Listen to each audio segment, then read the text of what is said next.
Some of my favorite directors use these exact lenses we're using right now. Well, not these exact lenses, but parfocal zooms. Those directors being Sergio Leone, Quentin Tarantino, and Quentin Tarantino was inspired by Sergio Leone to use parfocal zooms. But those were vintage lenses and very expensive lenses, and this lens is neither of those, so I lied to you. But they're kind of the same. All right, guys, I'm about to show you the lenses that my favorite directors use. The Laowa Rangers, you can see they're pretty beat up. Now, let's be honest, my favorite directors do not use these exact lenses, but the connection is they're parfocal zooms. These are some of the most versatile lenses that you can get right now. Why? One, the look of them, we'll get into this. Second, when you pair it with Laowa's 1.33x anamorphic adapter, it opens up a world. For almost a decade now, I've been looking for a parfocal zoom lens. Why? Again, we'll get into my favorite director, but the only options we really had that were affordable were like old vintage 35mm still lenses, and those had a lot of workarounds and they weren't really made to do, filmmaking with. These lenses do clear the Mofage Poco V and D, but more excitingly, the new Module 8 L3 tuner. If you guys saw it, I did a video on the E mount to EF. This is the E mount to PL. I have the Module 8 L3 tuner on it and it clears, and I'm able just to pump this up. So this is gonna be one trick. The whole point of these lenses for me, you guys know I love shooting on anamorphic primes, but a lot of times we still need to add a zoom, we need a telephoto shot. So there's two ways to kind of match these with anamorphic. One's gonna be this Module 8 tuner. The second thing's going to be the Laowa 1.33x adapter. Every other parfocal anamorphic out there, it's probably like $60,000 or something crazy. The more you close down, the better the performance is on this. I'm sure a lot of people who are like on YouTube thinking like, oh, I need to shoot this, they probably shoot it wide open. Yeah. We're at f8. What's super cool about this is Laowa designed it to where if you have the Nanomorphs PL, or if you have the Laowa Rangers, they'll directly go onto there. No silly step-up rings, step-down rings, you don't have to deal with any of that. If you have the Nanomorphs on a native mirrorless mount, it ships with a step-up ring, and I'll show you guys that too. But this is what's so beautiful about this setup is when I'm shooting anamorphic, and instead of me, because I know when I see it, when a cut goes from anamorphic shot to a spherical shot, it stands out to me. So now I don't have to worry about that. I'll easily be able to match it with this adapter. And if I really want to get even more character out of it, I will match it up with this adapter and the Module 8 L3 tuner. They call this the retroscope because it does a bunch of funky stuff. Hey, if you like corny anamorphic flares coming from your iPhone, first off, guys, stop doing that test, please. Use a flashlight. Second, subscribe if you're digging this content. Subscribe if you got any constructive criticism to leave me in the comments. Subscribe to help me feed Sedona. Thanks. Apertures, our zooms, and our focus gears are all on the same point. So when you're switching out the lens, super easy. We're just using the Rangers to set up all of our shots here because I didn't make a shot list. It's all in my head. I wrote it out, but figuring out the shots, everyone's putting their input, everything's great. The Rangers is coming in super handy. Aaron just showed us like the shots they got and they look great. Like these lenses are shockingly, like, what do you think? Dude, it's honestly super amazing. I don't really have much experience with these, but so far I'm taking. How's our close focus on there? Actually, surprisingly very close. No pun intended.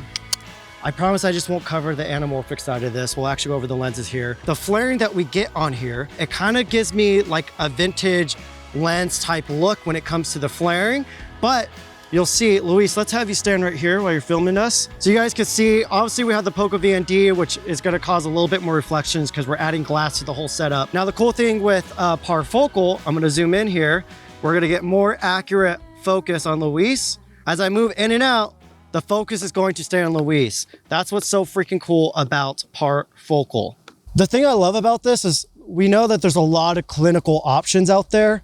I'm over clinical lenses. They're great for commercial stuff, but I'm trying to do more filmmaking stuff. I'm trying to stay more inspired. I think I'm getting bit by a spider right now. So just having lenses that are tiny bit soft, but they're still clean. They're not causing any distractions, but they have some character. I absolutely love the way these flare. I feel like the middle of the contrast is, sharp. The micro contrast, I feel like they eased up on a little bit. The micro contrast is what's going to make your skin tones look like sandpaper. I know a lot of people rave about getting sharp lenses. I do not like insanely sharp lenses. I shoot humans, I shoot fashion. I like a little bit of a softness. I want it to look a little bit more natural. And these things balance on that a beautiful point of, you know, it's still sharp, but it's not gross sharp. It's not clinical sharp. And then obviously that's at T2.9. If we go to T4 and T5.6, you're gonna get more of that sharpness. Let's show off the crash zoom here. This is what it looks like. Let me record here. I'm gonna just whip that. That's a crash zoom.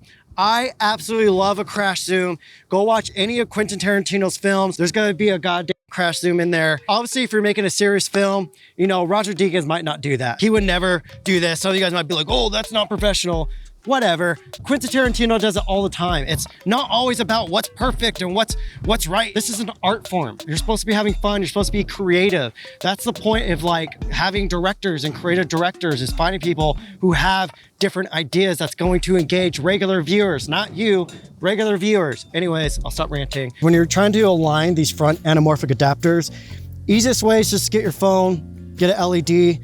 Most likely it won't work with Android because, you know, trash. You just want to put the flare in there, get it aligned. Guys, it's really important to get your alignment perfect. If you don't, your subjects are going to look wonky. Your backdrop will look wonky. So let's talk about my two favorite directors. Let's start with Sergio Leone. He created the spaghetti Western. He was shooting on 2 per film, and he would use these Angeloon zooms. I'm pretty sure I'm saying that wrong, but those zooms were epic because... All right, guys, so a little bit of disclaimer. Luis was operating for some of the shots, and you might see that's a little bit jumpy between the zooms and stuff. This is his first time trying to do a crash zoom or doing like a manual zoom without any focus wheels or focus motors. Some tips for you guys if you guys try to do a setup like this. If you're going to do any like those cool whip crash zooms, you want to get a center pivot point. If you try to do it from the outside, you have way less control. If you get it from the inside, you can see without using anything, I could jerk it back and forth. That sounds wrong. I'm gonna tuck this in my arm here. When I do the crash zoom, how I do is I like to get my whole hand around it and I yank on it. This thing has not broken on me yet. You can hear the elements crashing. Looking at the road. Luis is there. Pretty cool. Okay. He go from a super ultra wide into a super tight of the subject's eyes. That was what he was known for. He would get these like wonderful characters who had so much grit and character in their faces, and he would utilize those zooms to, you know, be part of the storytelling. Now, fast forward to Quentin Tarantino. We all know he's famous for using those crash zooms. Anytime he wanted to really make you focus in on the action, or he wanted to bring some energy to the shot. Obviously, if I'm shooting something serious, I'm not gonna use a crash zoom, but if I'm shooting something that I want to be stylized, that's what that's going to be great for. Okay guys, some important information when using this adapter with the Rangers. On the 20-75, when you're on full frame, it doesn't clear until you get around 45 millimeters. From there, you could do your 45 to 70. You can't get much of a crash zoom out of that, but if you're on Super 35, the whole lens will clear with the adapter. So I'm just going to zoom in. Some slight vignetting on the side, but once you get to 30 millimeter, it's pretty much gone. So let's make sure we go to infinity, okay?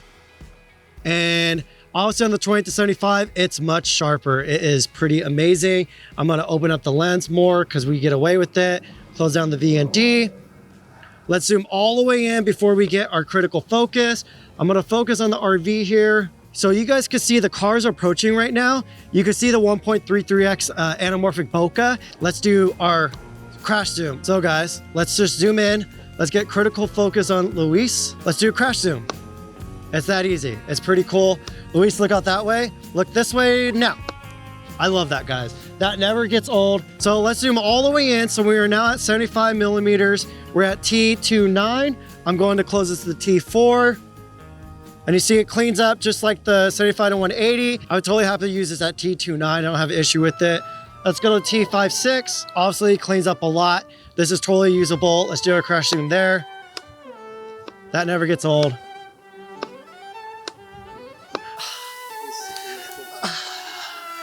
Taught to be nice, ain't about winning, don't talk to me twice. I don't play dice.